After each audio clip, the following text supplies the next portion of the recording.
नमस्ते बच्चों। DNT education की पहली गणित की कक्षा में आपका स्वागत है। यहाँ हम सीखेंगे अंकों का ज्ञान और अंकों की मदद से हम गिनती कैसे करते हैं। और अंकों की मदद से गिनती करते हुए हम 100 तक की संख्याएं बनाना सीखेंगे। इसलिए यह वीडियो 2 पार्ट में होगा, तो दूसरे पार्ट को भी आप जरूर देखिए। तो चलिए बताइए, क्या आप अपने घर के सदस्यों को गिनते हैं? आपके घर में कितने लोग रहते हैं? आपके हाथों में कितनी उंगलियां हैं? आपके कक्षा में आपके साथ कितने दोस्त हैं? ये सब जानने के लिए हमें गिनती आना चाहिए। तो गिनती आप गिनना कैसे शुरू करते हैं? तो देखिए, इस स्क्रीन पर बच्चा आ गया। यहाँ पर अब कितने बच्चे हैं? जब ये बच्चा अकेला होता है तो हम इसे कहते हैं वन। ONE, वन यानी एक। जब कोई अकेला होता है तो उसे कहा जाता है एक। अगर इस बच्चे के साथ इसका एक दोस्त आ जाए, अब यहाँ कितने बच्चे होंगे? तो एक से अगर एक ज्यादा हो जाए तो उसे कहा जाता है टू। TWO, यानी दो। इसी तरह अगर और एक बच्चा आ जाए, अब यहाँ कहा जाएगा वन, टू और उसके बाद थ्री। THREE, यानी तीन। अब यहाँ पर तीन बच्चे हमारे साथ हैं। क्या और बच्चे आ सकते हैं? हाँ, देखिए एक और आ गया। हमने उसे पीछे खड़ा कर दिया। अब यहाँ कितने हो गए? वन, टू, थ्री और अब कहा जाएगा फोर। FOUR, यानी चार। अगर और बच्चे आते जाएं, ये देखिए एक और आ गया पीछे बच्चा, वो भी साथ में खड़ा हो गया है। अब यहाँ कितने हो गए? One, two, three, four and five. FIVE, यानी पांच। ये आप चित्र किसी देखी दिखी जगह का लग रहा है। क्या आप भी ऐसे खड़े होते हैं जब स्कूल में आपकी प्रेयर होती है या प्रार्थना, या आप राष्ट्रगीत राष्ट्रगान करते हैं? तो इसी तरह आप लाइन बना के खड़े होते हैं। जो साथी सबसे छोटा होता है वो सामने खड़े होता है, उससे बड़ा साथी उसके पीछे, उससे बड़ा साथी उसके पीछे। इसी तरह से हम कतार बनाकर, लाइन बनाकर खड़े होते हैं। तो इस लाइन में आप कहाँ खड़े होते हैं? याद कीजिए, क्या आप लाइन के सामने होते हैं, लाइन के पीछे होते हैं, या लाइन के बीच में होते हैं? इस लाइन बनाने का एक नियम होता है। जो छोटा है उसे सबसे आगे हमने खड़ा किया, और जो बड़ा है उससे पीछे खड़ा किया। इसी तरह से गिनती भी बढ़ती जा रही है। एक सबसे छोटा था, उसे सामने खड़े किया। दो यानी टू उससे बड़ा है, उसे उसके पीछे खड़ा किया। उससे बड़ा है थ्री यानी तीन, उसे उससे पीछे खड़ा किया। उसके बाद फोर यानी चार, और उसके बाद फाइव यानी पांच। अब इससे बड़ा जो होगा, अगर एक बच्चा और आ जाए, तो उसे हम क्या कहेंगे? उसे हम कहेंगे सिक्स। SIX, सिक्स यानी छह। इसे हम पीछे खड़ा करेंगे। अगर इससे बड़ा कोई बच्चा आ जाए, तो अब यहाँ कितने हो गए गिनिए। सिक्स के बाद एक और आया, सेवन। SEVEN, सेवन यानी सात। इसी तरह और भी बच्चे आ सकते हैं लाइन में पीछे। जो इससे भी बड़ा हो उससे पीछे खड़ा होगा। देखिए, ये एक लड़की आ गई हमारी लाइन में। अब यहाँ पर कितने बच्चे हो गए हैं? सेवन के बाद एट। EIGHT, एट यानी आठ। आप चाहें तो वीडियो को पॉज करिए और एक एक बच्चे को गिनिए। इसे कहा जाता है आठ। अगर और कोई आ जाए, ये एक साथी और आ गया लड़का, इसने कहा कि मैं भी लाइन में खड़े होऊंगा। अब यहाँ कितने हो गए? One, two, three, four, five, six, seven, eight और नया बच्चा नाइन। NINE, नाइन यानी हिंदी में नौ। तो आपने अभी तक कौन कौन से गिनती गिनने के नाम सीख लिए? ये हैं one, two, three, four, five, six, seven, eight और नाइन। हिंदी में इसे कहा जाता है वन यानी एक, टू यानी दो, थ्री यानी तीन, फोर यानी चार, फाइव यानी पाँच, सिक्स यानी छः, सात यानी सेवन, एट यानी आठ और नौ यानी नाइन। चलिए एक खेल खेलते हैं। अगर आपके पास गेंद हो तो आप गेंदों को कैसे गिनेंगे? अगर आपके स्कूल से आपको खेलने के लिए गेंद दी जाए और कहा जाए कि कुछ गेंद निकाल कर लाओ, और आप कुछ गेंद ले आए, तो आप उन्हें गिनेंगे कैसे? चलिए शुरू करते हैं। स्क्रीन पर देखिए कितनी गेंद दिख रही हैं आपको। ये अकेली है, अकेले को कहा जाता है एक यानी वन।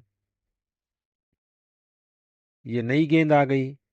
क्या ये पहले से ज्यादा है? हाँ, ये पहले से ज्यादा है। यहाँ पर वन और टू। यानी 2। अब आप गिनिए, अब कितनी गेंद हैं? 3 यानी 3। क्या आपने भी गिना? अगर गिना तो बहुत अच्छी बात है, ताली बजाइए अपने लिए एक बार। Well done. आगे, ये उससे ज़्यादा आ गई, इसे गिनिए। 1 2 3 4, इसे हम जोड़ेंगे 4 से।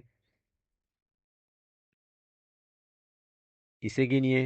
1 2 3 4 5 यानी 5। इसी तरह और आ गए। अगर हमारे पास ज़्यादा खिलाड़ी हो तो सभी को एक एक गेंद देनी होगी। अब यहाँ कितने हैं? 1 2 3 4 5 एंड 6 यानी 6। हमने लाइन में देखा था, हमारे पास बहुत सारे बच्चे थे। 6 के बाद अगर 7 बच्चे आ गए खेलने के लिए तो उनके लिए एक गेंद और लानी पड़ेगी। यहाँ गिन लीजिए, क्या ये सही है? इसे हम 7 से मिला सकते हैं क्या? बिल्कुल। अब यहाँ देखिए, यहाँ कितनी गेंदें हैं? 1 2 3 4 5 6 7 8। इसे क्या कहा जाता है? 8 को 8। अब हमारे पास एक नाम और बचा है, NINE, 9 यानी 9। तो हम इसके लिए भी गेंद लाते हैं। अगर हमारे पास 9 बच्चे हों तो उनके लिए भी हमें गेंद लानी पड़ेगी। ये देखिए आ गई। 1 2 3 4 5 6 7 8 और 9 यानी 9। इसे हम मिला देते हैं। तो क्या आपको यहाँ तक वीडियो अच्छा लग रहा है? अगर अच्छा लग रहा है तो इस वीडियो को लाइक कर दीजिए और चैनल को सब्सक्राइब कीजिए। अब हम गिनते हैं।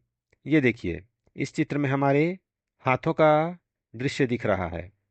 इस हाथ में कितनी उंगलियां खुली हैं? पहले हाथ में है 1 2 3 4 5, और दूसरे हाथ में है 5 के बाद 6 7 8 और 9। ये अंगूठा बंद है, इसे नहीं गिनिए। तो ये देखिए, हमने लिखा 9। तो इसे हम वस्तुओं की मदद से भी गिन सकते हैं। यहाँ देखिए, ये वस्तुएं हैं गेंद, इसे हम मिलाते हैं। गिनिए। 1 2 3 4 5 6 7 8 और 9। अब चलिए, एक बच्चा थक गया, वो बोला कि मैं नहीं खेलूंगा, मैं वापस जा रहा हूँ घर। तो हम एक गेंद कम कर देते हैं। तो अब कितनी गेंदें हैं? गिनिए। 1 2 3 4 5 6 7 8। क्या आपने उंगलियों पे गिना? देखिए, पहले हाथ की 1 2 3 4 5 यानी 5 उंगलियां, दूसरे हाथ में 6 यानी 6, 7 यानी 7 और 8 यानी 8। हमने यहाँ पर एक छोटी उंगली और अंगूठे को बंद कर लिया है गिनने के लिए। अगर एक दोस्त और चले जाए तो अब कितने दोस्त बचेंगे? हम अपने हाथ की एक उंगली और बंद कर लेंगे। तो अब इस दूसरे हाथ में कितनी उंगलियां हैं? 1 एंड 2, एक और दो। और पहले हाथ पर 3 4 5 6 और 7, यानी 3 4 5 6 और 7 उंगलियां खुली हैं। तो क्या गेंदें हमारे पास 7 हैं? गेंदों को गिनिए। 1 2 3 4 5 6 और 7 यानी 7 गेंदें। इसी तरह अब शाम होते जा रही है, बच्चे एक एक करके अपने घर जा रहे हैं। एक साथी और चला गया। तो अब देखिए, हमने अपने दूसरे हाथ की एक उंगली और बंद कर ली। अब इस हाथ में कितनी उंगलियां खुली दिख रही हैं? सिर्फ एक उंगली, 1। और पहले हाथ पे सारी उंगलियां खुली हैं, 2 3 4 5 एंड 6। ये देखिए, हमने लिखा 6, ये नीचे आपको दिख रहा है 6। तो अब गेंदें कितनी हैं? 1 2 3 4 5 और 6। क्या आपने भी गिना? बिल्कुल सही। अब इस तरह एक एक साथी और चला गया। तो अब आप अपने एक हाथ की सारी उंगलियां बंद कर देंगे और उस हाथ को हटा लीजिए। अब आपके पास कितने हाथों की उंगलियां खुली हैं? सिर्फ एक हाथ की 5 फिंगर्स, 5 उंगलियां। गेंद को गिनिए। 1 2 3 4 एंड 5 यानी 5 गेंदें। अगर एक साथी और चला जाए वापस, तो अब आपने उस हाथ का भी एक अंगूठा या थंब बंद कर लिया। अब कितनी फिंगर्स खुली हैं? 1 2 3 एंड 4। गेंदों को देखिए। क्या हर बच्चे के लिए एक एक गेंद है? हाँ, पहले बच्चे के लिए एक, दूसरे के लिए दो, तीसरे के लिए तीन और चौथे के लिए 4 गेंदें हैं हमारे पास, यानी 4 बॉल्स हैं। इसी तरह अगर एक साथी और चले जाए तो आप अपने हाथ की छोटी उंगली बंद कर लीजिए। अब आपके कितनी फिंगर्स ओपन हैं? 1 2 3 यानी एक, दो और तीन। गेंद भी देखिए, एक, दो और तीन गेंदें अब खेल में इस्तेमाल हो रही हैं। अब देखिए, अब आप इस चित्र को देखकर बताइए अब कितने साथी खेल रहे हैं। गिनिए उंगलियों को, एक और दो। अब उनके लिए एक और दो गेंद, 1 और 2। अब मैदान पे कितने साथी बचे हैं? सारे दोस्त चले गए, ये हमारा बच्चा अकेला बच्चा है। वो अपनी एक गेंद लेकर आया है, एक यानी 1। ये देखिए, आप इस 1 को देख सकते हैं, यहाँ पर 1 लिखा हुआ है। अब काफी रात हो गई, अब ये अकेला बच्चा अकेले खेल खेल के बोर हो गया। अब ये भी अपने घर चले जाएगा। तो अब कितने बच्चे बचे? अपने हाथों की सारी उंगलियां बंद हो गई, यानी कोई बच्चा नहीं बचा। जो आखिरी बच्चा था वो भी अपनी गेंद लेके चले गया। तो अब हमारे पास मैदान में गेंद कितनी बची है? कोई गेंद नहीं बची। जब कुछ नहीं बचा है तो इसे भी तो हमें लिख कर दिखाना पड़ेगा। तो इसे कैसे लिखेंगे? जब कुछ नहीं बचा होता तो उसे लिखा जाता है 0 या शून्य। ये एक गोल चित्र होता है। ये देखिए, बिल्कुल ये गोल गोल चित्र है, इसे कहा जाता है शून्य। तो ये शून्य जो है, ये बहुत ही महत्वपूर्ण होता है। इसके बिना हम गिनती नहीं गिन सकते। ये शून्य बड़े बड़े जादू करता है। अब ये शून्य क्या जादू करता है, ये हम आपको अगले वीडियो में बताएंगे। तो इस वीडियो को शेयर करिए अपने दोस्तों के साथ और अगले वीडियो के लिए तैयार रहिए। जल्दी ही अगला वीडियो आएगा और हम आपसे मिलेंगे। तब तक के लिए टाटा, गुड बाय। खेलते रहिए और पढ़ते रहिए।